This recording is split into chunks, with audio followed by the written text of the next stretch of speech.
주시옵소서.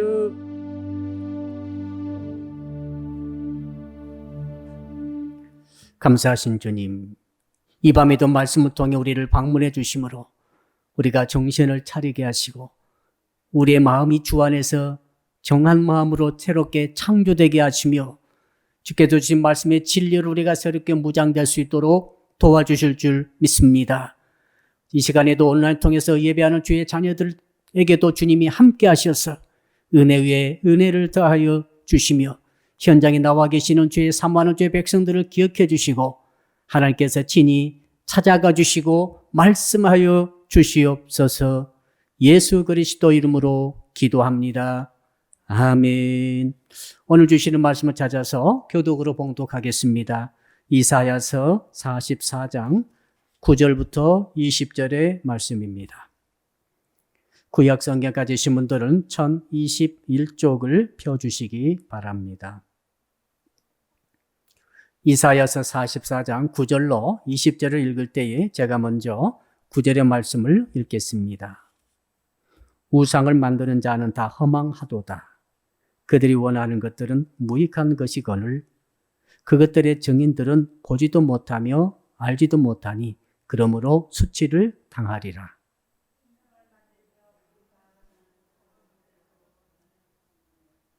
보라, 그와 같은 무리들이 다 수치를 당할 것이라. 그 대장장이들은 사람일 뿐이라 그들이 다 모여서서 두려워하며 함께 수치를 당할 것이니라.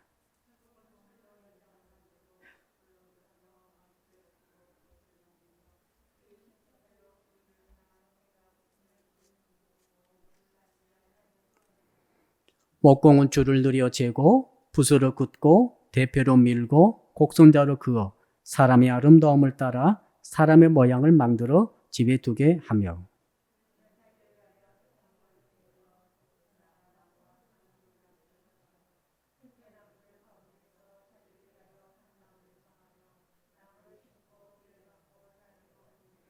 이 나무는 사람이 땔감을 삼는 것이거늘 그가 그것을 가지고 자기 몸을 덮기도 하고 불을 피워 떡을 굽기도 하고 신상을 만들어 경배하며 우상을 만들고 그 앞에 엎드리기도 하는구나.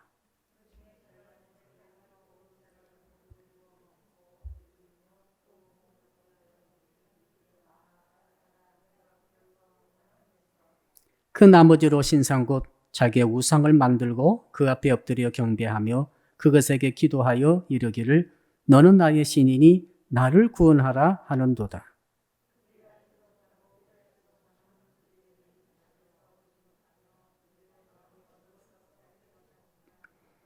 마음의 생각도 없고 지식도 없고 총명도 없으므로 내가 그것의 절반을 풀 사르고 또한 그 숯불 위에서 떡도 굽고 고기도 구워 먹었거늘 내가 어찌 그 나머지로 가증한 물건을 만들겠으며 내가 어찌 그 나무 토막이 위에 앞에 굴복하리요 말하지 아니하니.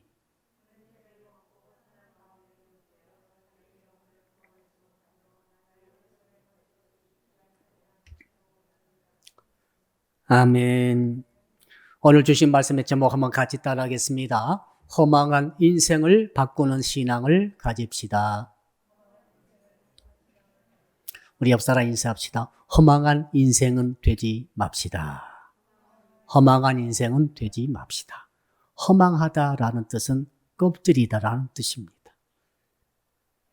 우리가 선물을 받을 때 물론 포장지도 요즘은 중요합니다만은 선물의 알맹이가 중요하죠.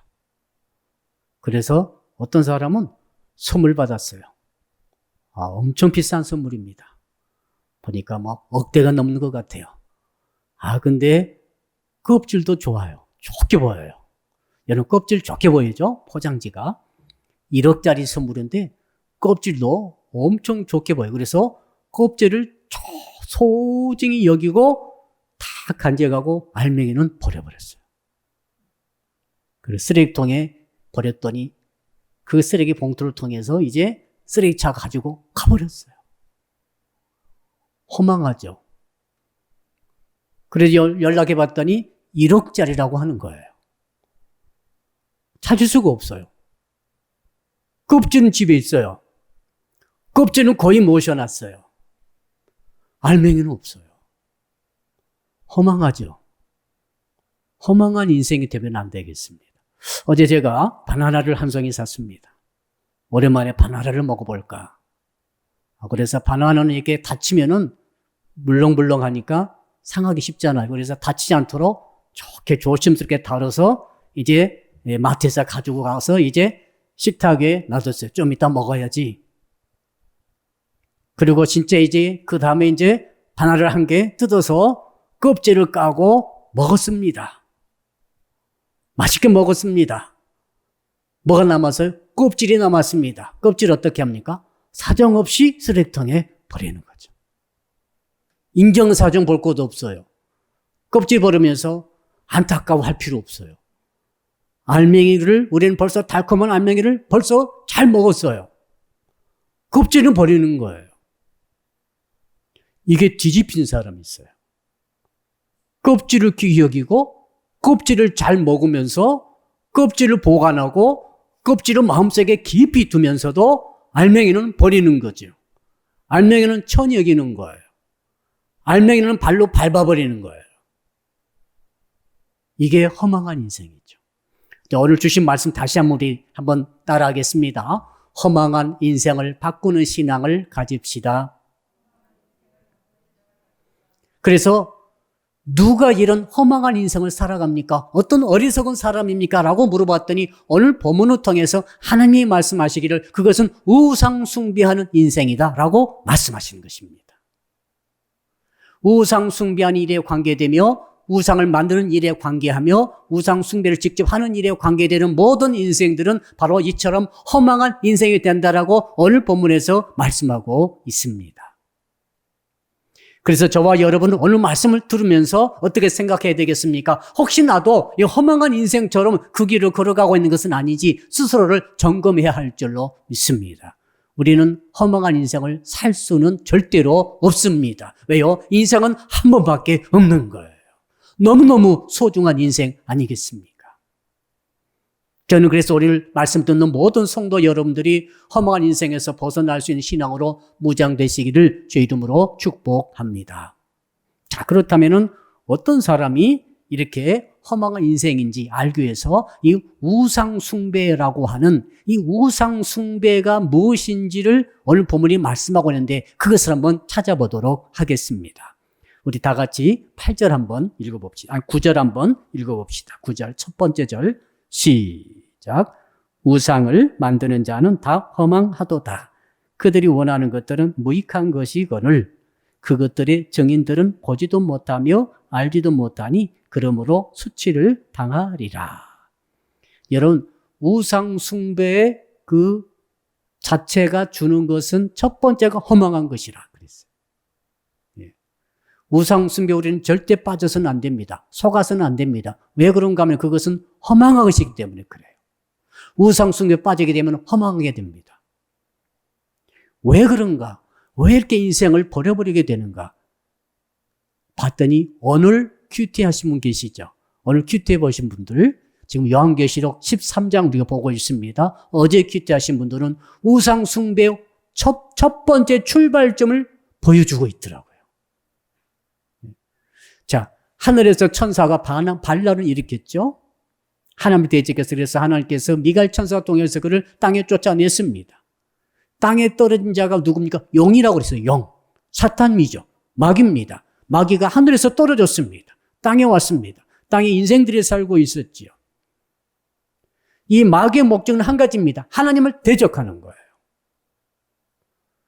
하나님을 대적하는 것이 마귀의 목적이에요.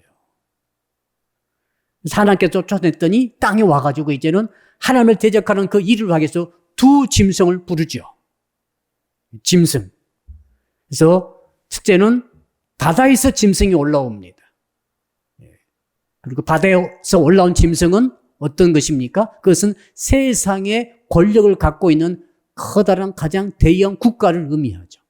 로마라든지 옛날 헬라 제국이라든지 바벨론이라든지 바사 제국이라든지 이런 세계 최대 국가들, 국가 권력을 갖고 있는 그 왕들과 그 국가를 말하는 것이죠.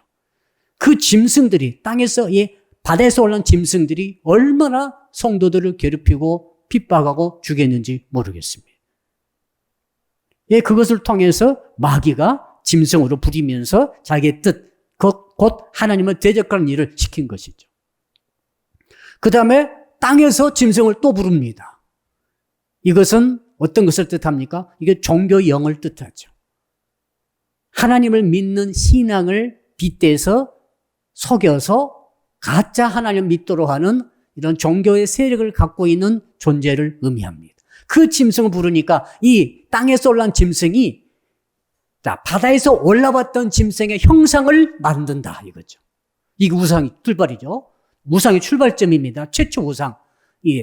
땅에서 올라온 짐승이 종교 영으로 종교의 악령이죠. 이것이 올라와가지고 바로 전에 왔었던 물에서 나왔던 그 짐승의 형상을 만들어가지고 그 형상이 어떤 말도 하게 만들고 우상인데 말을 하게 만들고 그 다음에 하늘에서 불이 땅에 떨어지게도 만들고 이적을 행하게 만듦으로 많은 사람들을 두렵게 해서 사람들 하여금 그 우상 앞에 경배하게 하더라. 만약에 우상을 하늘 땅에 물에서 올라온 짐승의 형상을 경배하지 않고 절하지 않는 사람은 죽이기도 하더라. 그리고 더 나가서 이제는 경제 활동을 아예 못하도록 막아버리더라.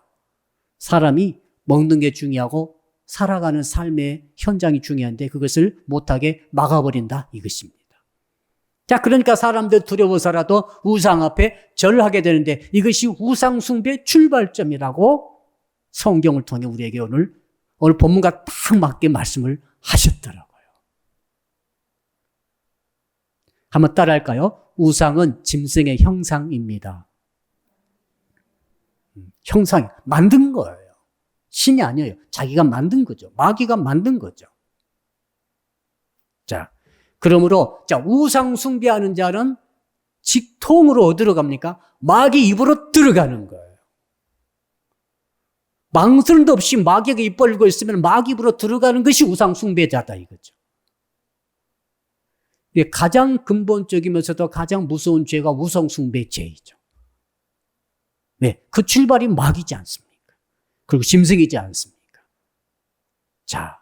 그러므로 우리 성도 여러분들은 이 우상 숭배에 대해서는 우리는 지금 우상 숭배하지 않는데 이런 생각하지 마시고 심각한 생각을 갖기를 축복합니다. 하나님께서 심각하게 말씀하신 이유가 있는 거죠.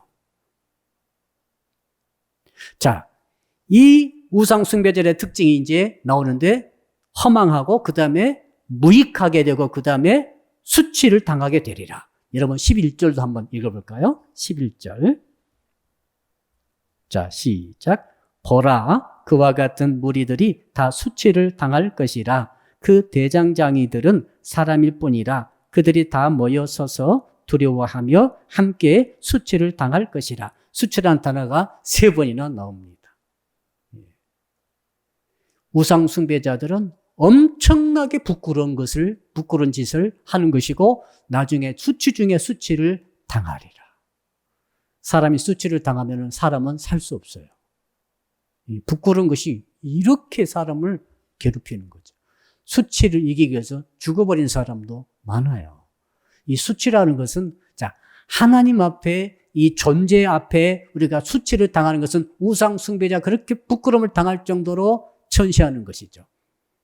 여러분 정말 좋지 못한 쓰레기는 빨리 쓰레기통에 담죠. 수치스러워요. 그래서 빨리 담아요. 음식 쓰레기도 좀 수치스럽죠. 그래서 좀 빨리 음식 쓰레기통에 담아서 버리려고 해요. 사람들이. 수치스러워서. 수치스럽지 않으면은 놔두겠죠. 이렇게. 집에도 놔두고 가까이 놔두죠. 그러나 수치스러운 것은 빨리 없애려고 해요. 하나님 앞에, 온 우주 만물 앞에 가장 수치스러운 것이 뭔지 아십니까? 우상 숭배자가 가장 수치스럽다는 거죠. 이건 쓰레기 중에 쓰레기예요. 냄새나는 쓰레기예요. 발로 밟아버릴 뿐만 아니라 그것도 발로 밟기도 수치스러워. 그래서 쓰레기 담아서 멀리 버리는 거죠. 어디다 버려요? 저 멀리 버리는 거예요. 하나님께서 그렇게 하신다고 말씀하셨습니다. 허망하고 껍질밖에 안 남아요. 인생이 다 살았는데 이것이다고 붙잡았는데 포장지만 들고 있는 사람. 바나나 끝쯤에 붙잡고 그것이 생명줄인 줄 알고 붙잡고 있는 사람. 이걸 말하죠. 무익하다 그랬죠. 유익한 게 하나도 없어요. 나는 지금 이익을 취하고 있다. 나는 이익을 보고 있다. 야, 나 많이 돈 벌고 있고 많이 지금 많은 것을 얻고 있다라고 생각하지만 나중에 보니까 그건 정말 쓰레기 중에 쓰레기더라. 정말로 무익하더라 하는 것이죠. 자, 이 특징이 있고 거기에 보니까 자, 그 다음에 12절, 13절 두 절을 같이 한번 읽어봅시다. 12절, 13절입니다. 시작. 철공은 철로 연장을 만들고 숯불로 일하며 망치를 가지고 그것을 만들며 그의 힘센 팔로 그 일을 하나. 배가 고프면 기운이 없고 물을 마시지 아니하면 피로하니라. 목공은 줄을 느려 재고 붓으로 긋고 대표로 밀고 곡선자로 그어 사람의 아름다움을 따라 사람의 모양을 만들어 집에 두게 하며. 자, 철공과 목공이 나오죠. 요즘 같으면 장인이에요, 장인. 철로 새로 예술작품 만드는 장인. 지금도 이런 조각하신 분들이 계시더라고요. 참 신기해요. 그렇게 다루기 어려운 쇳덩어리를 가지고 예술 조각 작품을 만들어내는 거 보면 기가 막히죠. 뭐 금, 은, 구리, 세공자들 있잖아요. 기가 막히게 아름답게 예쁘게 만들죠. 보물 중에 보물입니다. 자, 이걸 말하는 거예요. 그냥 일반 공장에서 만드는 그런 직원들을 말하는 게 아니라 장인들을 예술가들을 말하는 거죠. 아티스트지요. 또 뭐라고 그럽니까? 목공 참 흥미롭습니다.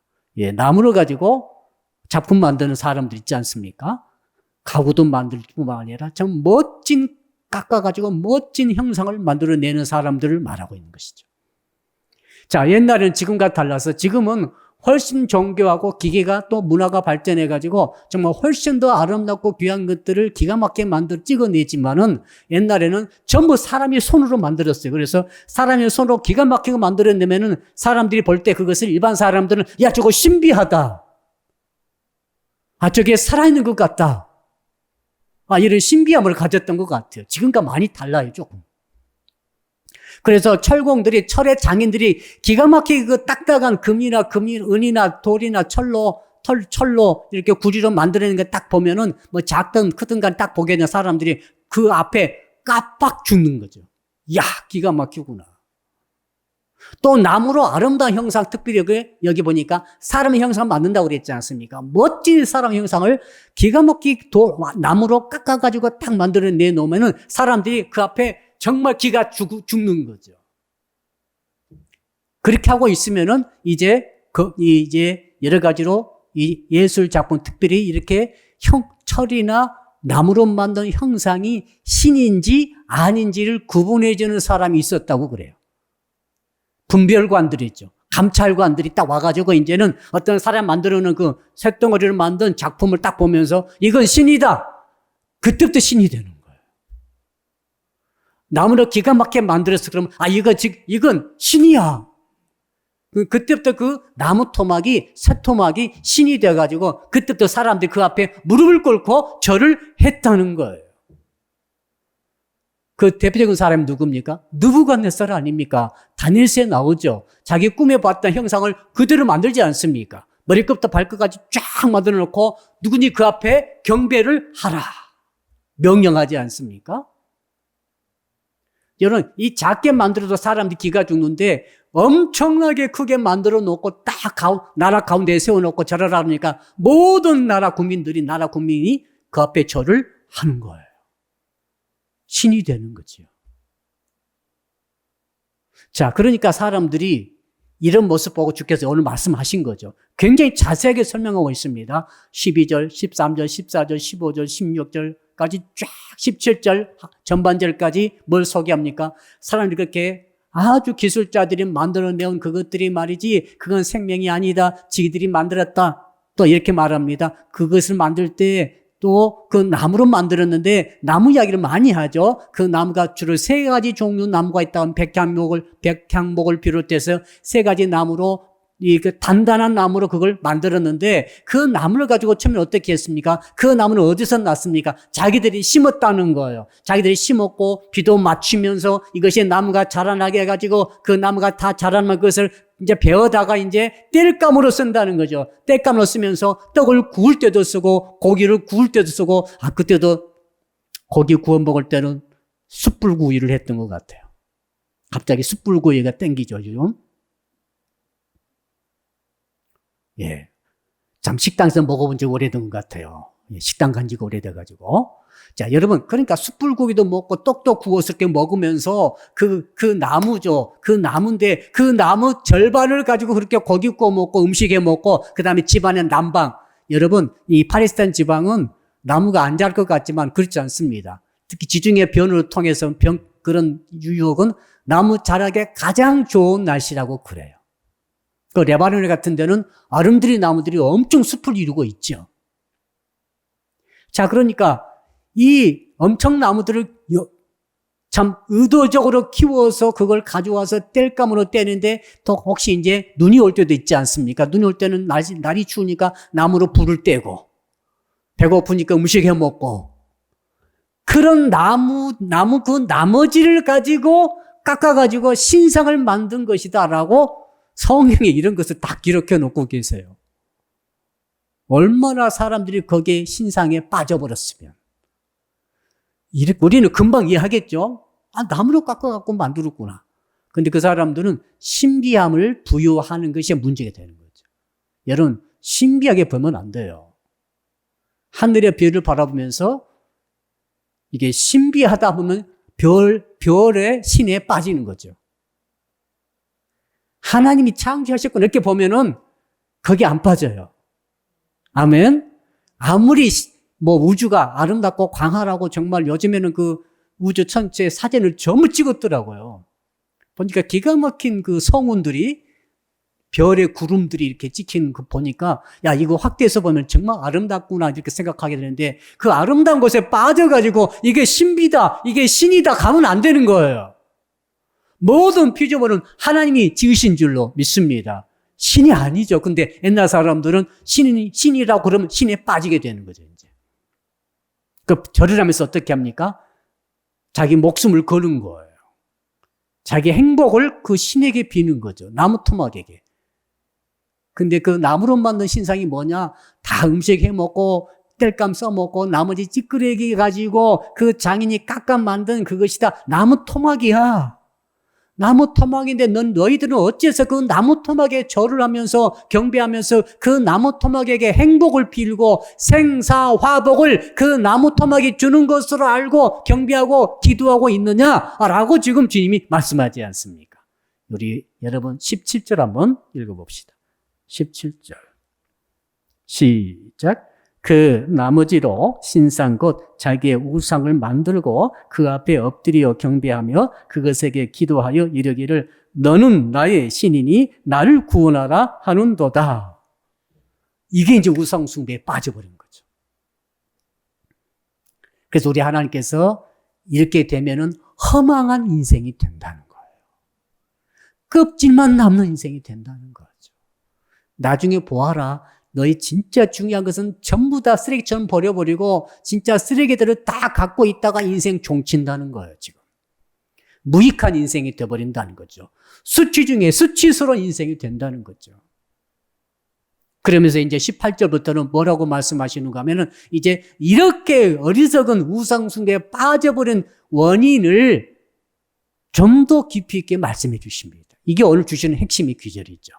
여러분, 우리 18절 한번 같이 읽어봅시다. 18절 시작. 그들이 알지도 못하고 깨닫지도 못함은 그들의 눈이 가려서 보지 못하며 그들의 마음이 어두워져서 깨닫지 못함이니라. 자, 눈과 마음이 나오죠. 첫째, 눈이 가려졌다는 거죠. 여러분, 우리는 금방 알죠.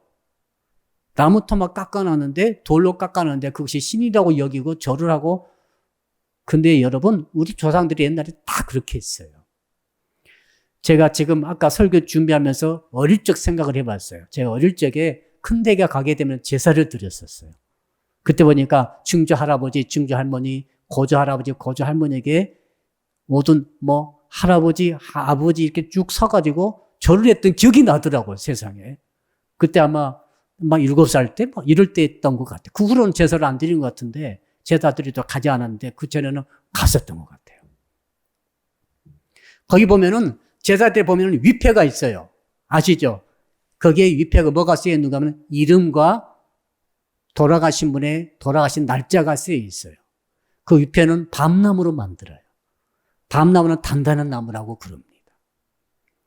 위패가 제일 중요해요. 위패를 가운데 탁 모시고 그 위패가 조상이에요. 조상이라고 생각하는 거죠. 그 조상을 딱 모시고 그 앞에다 이제 제사상을 걸게 차려서 드리는 거고, 그 다음에 이제 그걸 잘 드시라고 후손들이 다 줄줄이 서서 이제 절을 드리는 거예요. 정확한 우상숭배예요. 그리고 생각하기를 그 위패가 중요하죠. 위패는 조상이에요. 위패 즉 조상이다 이거죠. 함자가 쓰여 있잖아요. 함자. 이름이 그리고 저 돌아가신 날짜. 그 생각이 딱 나면서, 야, 하나님께서 이렇게 자세히 말씀하신 이유가 있구나. 그 나무 종류까지 3가지로 말씀하시면서 그걸 깎아서 드렸는데 너희들이 왜 그것을 못 보느냐? 눈이 가려져 있다는 거예요. 여러분, 눈 가리면 보여요? 안 보여요? 안 보이죠? 눈 가려지면 안 보입니다.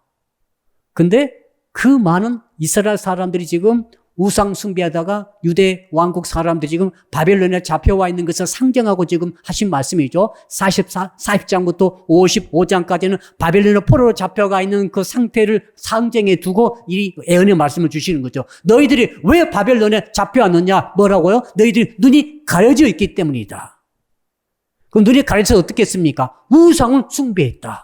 우상 숭배의 내용이 뭡니까? 철공들이 만들고 목공들이 만들었던 그 우상을 신으로 생각하고 그 앞에 생사복을 빌면서 너희들이 기도했지 않느냐라고 말씀하시는 거죠. 상황이 이해가 되시죠?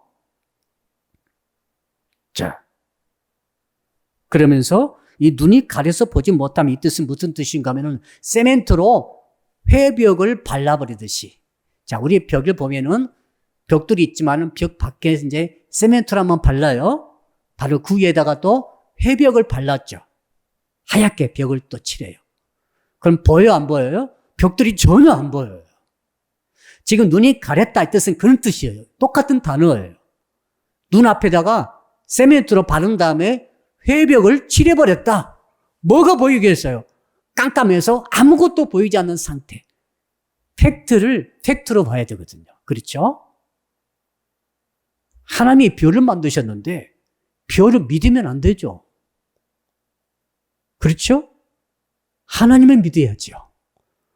별은 지어진 피조물이고 아무리 별이 영롱하고 밝고 아름답고 사랑스럽다 할지라도 달을 보면 또 달이 너무 사랑스럽더라고요. 태양은 제가 본 적이 없어요. 눈을 버리니까 태양은 제가 안 봤어요. 그러나 이 달은 말이죠. 예뻐요. 그러나 아무리 예쁜들, 아무리 신비한들 그것은 팩트로 봐야죠. 그것은 신이 아니고 피조물이죠. 예. 그런데 눈이 가려지니까 이건 신이 아닌 것을 나무 토막을, 쇠 토막을 신으로 여기고 있는 지금 유대 사람들, 이스라엘 사람들의 잘못을 지금 말해주고 주고 있고 그 결과 수치를 당했지 않습니까? 포로 잡혀가지고 하나님의 백성이 돼가지고 세상 나라 사람들에게 짓밟히고 요거도 먹고 끌려가서 노예가 돼가지고 지금 포로살이를 하고 있는 그들의 모습이 얼마나 수치스러운 거예요.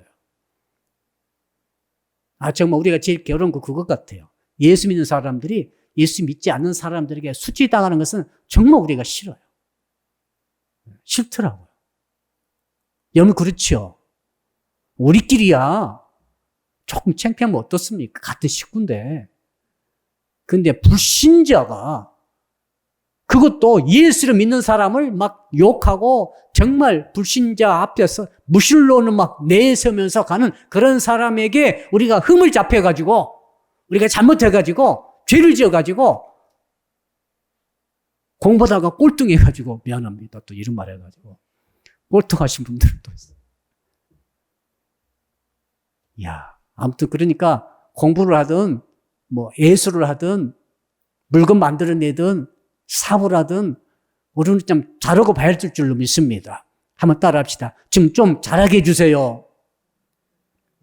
좀 잘할 필요가 있을 것 같아요. 왜 그런가 하면은 우리끼리야 기도 제목이죠. 연약한 친구 다 있지 않습니까? 연약함으로 기도해주고 뭐 공부에 있어서 사업에 있어서 일하는 것에 있어서 뭐 뭐든지 우리는 약점이 많아요. 그러니까 우리는 서로 사랑해주고 덮어주고 기도해줘야 할 줄로 믿습니다. 그런데 정말 예수를 가장 잡아먹을 듯이 핍박하는 그런 사람들에게 우리가 흠이 잡혀가지고 우리가 잘못한 거 없는데 그럼 괜찮아. 그런데 내가 잘못했어. 창피한 일을 했어. 죄를 지었어. 막 감옥에도 가고 이상한 보도가 나오고 막 끌려가기도 하고 그렇지 않습니까? 얼마나 창피합니까? 이거 수치거든요. 저는 그런 기도할 필요가 있다고 생각합니다. 주여, 제 인생에 이 불신자들, 무신론자들 앞에서 내가 죄를 지어가지고 수치당하는 일은 절대로 한 번도 당하지 않게 하여 주시옵소서. 핍박당하는 것은 100번 당해도 돼요. 이건 핍박당은 있잖아요.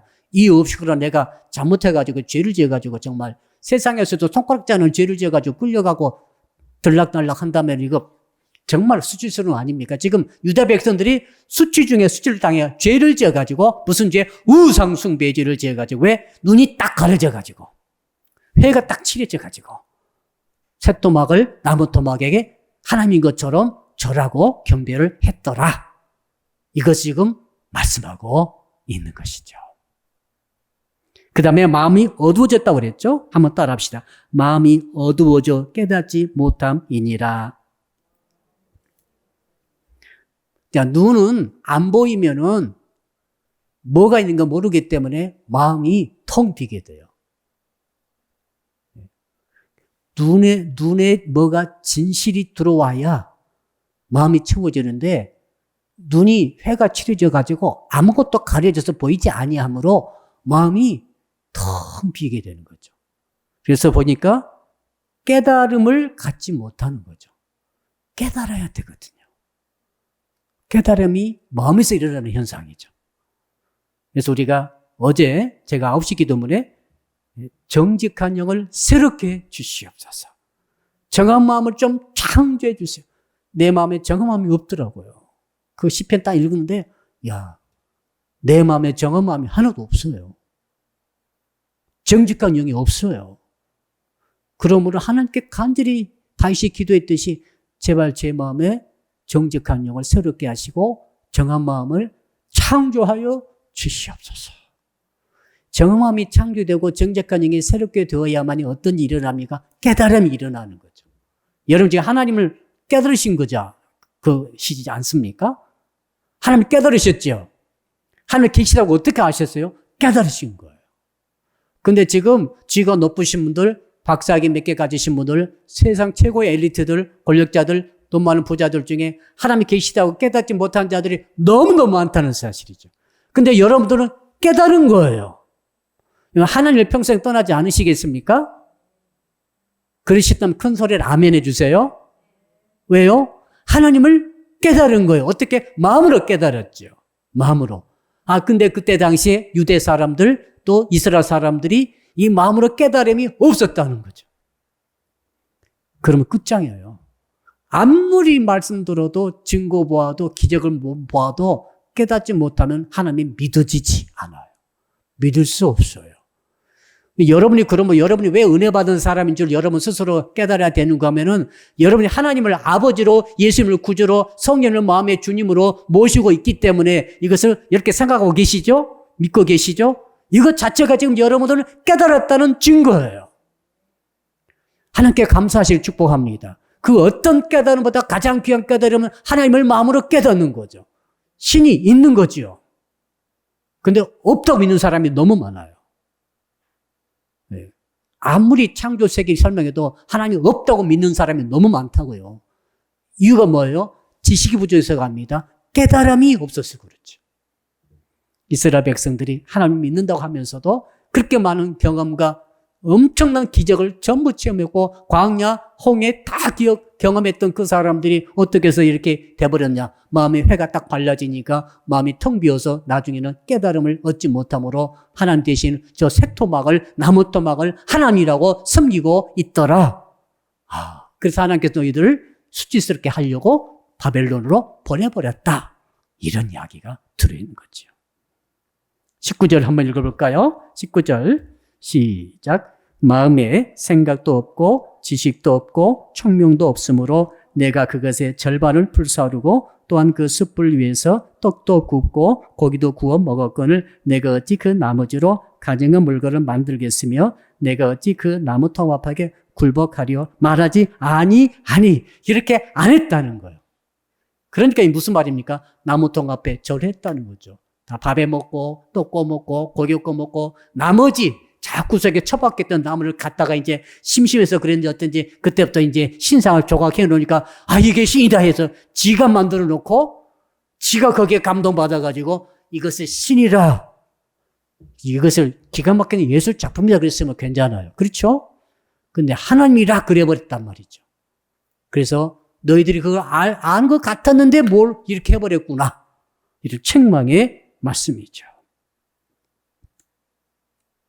마지막 20절 우리 같이 읽어볼까요? 20절 시작. 그는 죄를 먹고 헌탈한 마음에 미혹되어 자기 영혼을 구원하지 못하며 나의 오른손에 거짓 것이 있지 아니하냐 하지도 못하는지라. 옛날 죄를 먹었다고 그럽니다. 무슨 뜻을 의미하는가 하면 죄를 먹을 정도로 간절하게 나무 앞에 빌었다 이 말이에요. 우리 하나님 앞에 정말 회개할 때 죄를 뒤집어 썼잖아요. 근데 이게 어떻게 됐는가 하면 죄를 뒤집어 쓰고 죄를 막 먹으면서 그 나무 신 앞에 자기 생명을 걸고 절을 하면서 경배하며 기도를 했다는 거예요. 기가 막히지 않습니까? 어떻게 저런 짓을 했을까라고 생각되는데 하나님께서 지금 하신 말씀이시므로 진실인 줄로 믿습니다. 그렇게 하고 있는 정신없는 너희들의 모습 보니까 그 마음에 뭐가 없었어요? 생각이 없었고 지식이 없었고 총명도 없었다. 여러분 생각과 지식과 총명은 신비한 계시가 아니에요. 여기서 뭐냐면은 앞에 깨달음에 나와 있지만 여기서는 뭐냐면 사실을 사실대로 보는 거예요. 이성의 작용을 활발히 하게 해서 정확하게 있는 그대로 보는 거예요. 옆 사람 인사합시다. 내가 당신을 있는 그대로 보겠습니다. 네. 있는 그대로만 봐도 괜찮은 거예요, 이거. 나무 토막 보고, 나무 토막이다 보면은 아무 문제 없어요. 나무 토막 보고 내 생명을 좌지우지하고 생사복 주관하고 흥망성쇠를 주장하는 신이다. 그러니까 문제지. 이게 뭐예요? 이성의 활동도 없다는 거예요. 지식이 없고. 그렇죠? 지식이 없어요, 지금. 생각이 없어. 이 생각이라는 것은 여기서 말하는 생각은 신비한 은혜로운 주님이 주시는 특별한 생각이 아니고 그냥 일반적인 생각도 해봐라는 거예요. 어떻게 네가 만들어 놓고 네가 만든 것이 너를 만드는 신이고 너의 행복을 좌지우지하는 신이라고 보느냐. 이거죠, 지금. 저도 여기까지 읽을 때는 생각할 때는 이스라엘 사람들은 너무했구나. 어쩜 이럴 수가 있을까? 이렇게 생각을 했었어요. 그런데 마지막이 정말 가슴에 찔렸어요. 마지막 말씀. 뭐냐면은 왜 그렇게 마음에 눈이 먼저 가려졌을까? 왜 마음에 그렇게 생각조차 할 수가 없을 정도로 돼버렸을까? 우상숭배 그 나무 토막이 뭔지 아십니까? 여러분의 욕구예요. 여러분의 욕심이에요. 여러분이 이루고 싶은 탐욕을 말해요. 사람이 탐욕을 갖고 욕구를 갖고 욕심을 갖는다는 게 뭔가 하면 이것은 바로 내 눈을 가리게 됩니다. 그런 경우 하신 적 없으세요? 내가 너무너무 무엇을 원하고 그것에 정말 마음이 다 뺏겨버리면은 다른 거 보여요, 안 보여요? 안 보여요. 안 보여요, 정말 안 보여요. 마치 눈에 뭐 가려버린 것처럼 안 보여요. 못 봤다고 그러는 거예요. 옆에 있었는데 못 봤다는 거예요. 왜? 내가 너무 이쪽을 원해버렸어. 여러분, 우상숭배가 뭔가 하면은 탐심이 우상숭배거든요. 우리 현대 성도들, 현대 그리스도인들, 그 다음에 현대인들에게 주시는 메시지입니다. 지금 우리는 나무 토막에 절하지는 않아요. 쇠토막 앞에 나가서 막 신으로 절하고 그러지 않죠? 근데 탐심 앞에서는 절하거든요. 탐심과 탐욕과 자기 욕심이 너무 간절해지다 보면은 어떤 일이 일어납니까? 그 탐심이 자체가 신이 되는 거죠. 그 탐심이, 탐욕이 우리 눈을 가려요. 그리고 더 나아가서 우리 안에 생각을 마비시켜요. 이상한 짓을 하는 거예요. 이상한 짓 한 사람 있잖아요. 저녁에 옷 벗고 돌아다닌다든지 밖에 나가서 막 어제 가니까 막 5층에서 어떤 시끄러운 사람 소리가 나는데 1층에 모든 사람이 다 쳐다볼 정도로 막 3차 세계 대전이 일어난 것처럼 그 아파트 5층에서 막 난리가 났는데 여러분 이해 못할 일이 굉장히 많습니다. 제가 말을 안 해서 좀 아시지 않습니까? 왜 저렇게 됩니까? 뭔가 그 사람이 빠져버린 거죠. 분노에 빠지든지 미움에 빠지든지. 왜 3층에 올라가서 그 부부를 다 죽입니까? 층간소음 있다고 어떻게 죽일 수가 있어요? 야, 이상한 일이죠. 거기에 빠져버리는 거죠. 그래서 사람이 결론은 그겁니다. 제가 결론 말씀드릴게요. 우상숭배에 빠지면 험악한 인생 됩니다. 아멘. 심어 놓으세요. 나는 절대 쇠토막, 나무토막에 절하지 않습니다, 목사님. 아닙니다. 지금 우상 그게 아니라 당신의 탐욕, 탐심, 욕망. 당신이 뭘 원하고 있습니까? 우리 안에 다 원하는 게 있어요. 그런데 내가 원하는 것이 하나님을 원하는 것보다 더 원하는 것이 있으면 그것은 우상숭배가 될 가능성이 거의 100%예요. 100%예요. 여러분들이 나무토막 앞에 굴복하고 쇠토막 앞에 절하게 되는 것입니다. 원하는 것을 갖지 말라는 게 아니라 내가 원하는 것이 내가 하나님을 원합니다. 우리 찬양할 때 있죠. 하나님을 갈망합니다. 하나님을 사랑합니다. 늘 고백하잖아요. 찬양대로 하면 문제가 없어요. No problem. 진짜요. 찬양은 진실한 마음으로 많이 부르시기 바랍니다. 근데 하나님을 원하고 하나님을 갈망하고 하나님에 배고파하고 정말 하나님을 정말 가까이 가고 싶어하는 이런 모든 마음들보다 뭐예요? 더 원하는 게 있어요.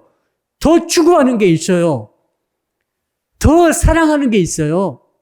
더 아끼고 사모하고 애착하는 게 있어요. 그게 우상숭배예요. 그게 여러분 눈을 가리게 돼요. 아무것도 안 보일걸요? 그리고 마음속에 생각이 작동하지 않도록 마비시켜버려요. 이상한 짓을 하고 다녀요. 그러니까 부족을 막 수백만 원짜리 수천만 원짜리 부족을 사가지고 붙이고 다니는 거예요. 한번 굿할 때마다 1,500만 원짜리 기본에다가 막 수천만 원짜리 굿을 하는 거예요. 국회의원만 되면 대통령 되면 못할 짓이 뭐가 있겠어요? 최고 엘리트 권력자들 지식인들이 많이 찾아온답니다.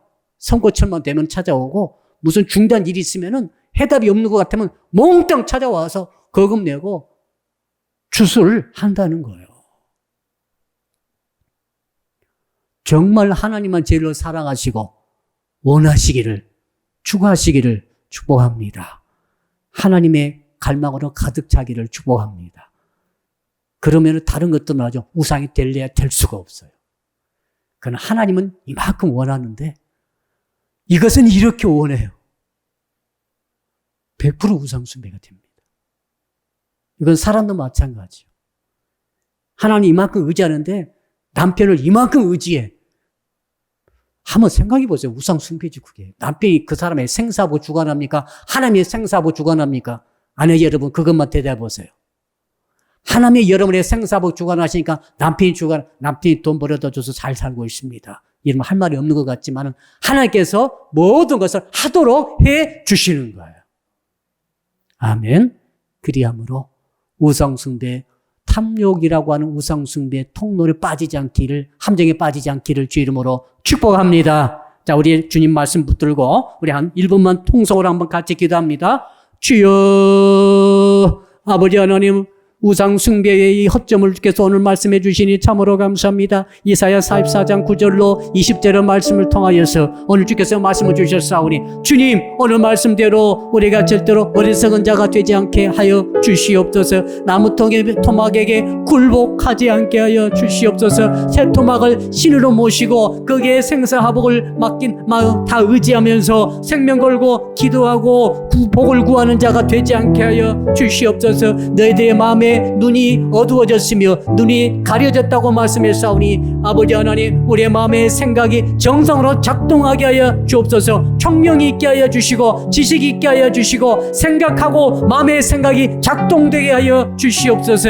그러기 위해서는 하나님보다 더 사랑하고 더 원하며 더 간절히 원하는 이 탐욕을 우리에게서 제거하기를 원합니다. 욕심을 내려놓고 탐욕을 내려놓고 탐심을 내려놓고 하나님보다 더 위에 놓고 더 추구하며 더 원하며 더 사모하며 더 사랑하는 모든 것들을 내려놓게 하여 주시옵소서. 하나님만을 최고로 사랑하게 하시고 사모하게 하시고 원하게 하시고 갈망하는 저희들이 되게 하여 주셔서 이 땅에 살아갈 때에 우상 숭배 허망함에 빠지지 않게 하시고 허망한 인생 무익한 인생 참으로 수치스러운 인생이 절대 되지 않도록 우리 하나님 도와주시옵소서.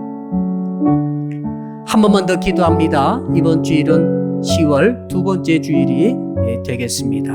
우리 하나님께서 은혜를 주실 터인데 하나님 복의 복을 대해 주셔서 이번 주일에 주신 말씀을 통하여서 등불의 시리즈로 말씀 두 번째 주실 때에 정말 하나님 우리 마음속에 등불이 가득 차게 하여 주셔서 승리하고 성공하고 이기는 우리 인생이 되게 하여 주시고 이번 주일에 코로나19를 이기게 하시고 그 백신 맞으신 분들이 지금 계십니다. 맞는 분들 하나님께서 붙잡아 주셔서 후유증이 하나도 없도록 지켜주셔서 이 어려운 상황 속에서도 이기는 자들이 되게 하여 주시옵소서. 대학 입학을 앞에 두고 공부하는 우리 친구들 있습니다. 진로를 열어 주시옵소서. 우리의 주여 한번 부르고 1분만 기도하고 마칩니다. 주여 아버지 하나님 10월 두 번째 주일을 이번 예배를 위해서 미리 기도합니다. 주여 이제는 등불 시리즈 두 번째 시간으로 말씀 주실 때에 아버지 마음에 하나님의 주시는 등불로 가득 차게 하여 주시옵소서. 아버지 하나님 코로나19 상황 속에서도 1부와 2부 예배의 은혜가 충만케 하여 주시고 온라인 통해 예배하는 모든 성도들에게도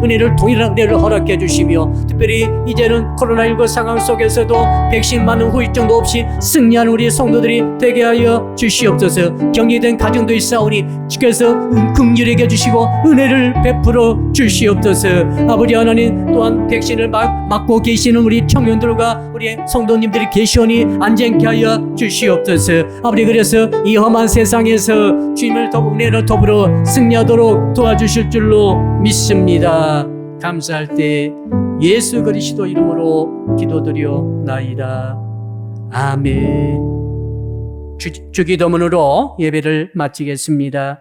하늘에 계신 우리 아버지의 이름을 거룩하게 하시며 아버지의 나라가 오게 하시며 아버지의 뜻이 하늘에서와 같이 땅에서도 이루어지게 하소서. 오늘 우리에게 일용할 양식을 주시고 우리가 우리에게 잘못한 사람을 용서하여 준 것 같이 우리 죄를 용서하여 주시고 우리를 시험에 빠지지 않게 하시고 악에서 구하소서. 나라와 권능과 영광이 영원히 아버지의 것입니다. 아멘.